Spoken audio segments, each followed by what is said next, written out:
Hey guys, welcome to another video. This time I'm going to be going over the rubber hose that connects to the turbo. Now I know some of y'all are probably thinking, why do you need a video for that? It's probably one of the easiest things to do, and you're right, it is easy to do. But some people just want to make sure that they're doing something right, and I want to help them out with it. So I'm going to be including the diagrams in the description as always, torque specs, part numbers, you name it, like I always do. So without further ado, let's get to it. When removing your clamps from the rubber hose, you'll need an 11mm socket. And once you get them loosened, just slide them off and set them to the side.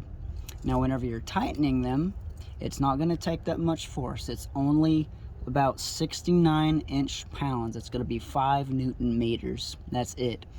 So it's not going to take that much, and the main reason it's not that much is being that this is rubber or silicone, mind you, depending on which type of hose you have. I'm going to be installing a silicone hose, but you could rip into the hose and you don't want that happening.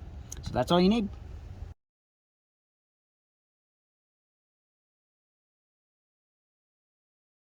Alright guys, thanks for stopping by and watching this little short.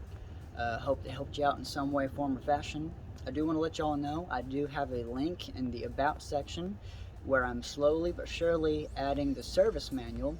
It's not going to be like the online service manual that some of y'all may be familiar with non-working hot links, no reference numbers or nothing. You're kind of searching throughout it.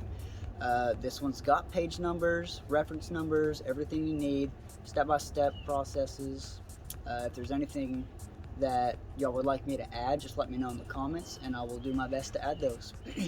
I'll also be posting that in the description as well for y'all.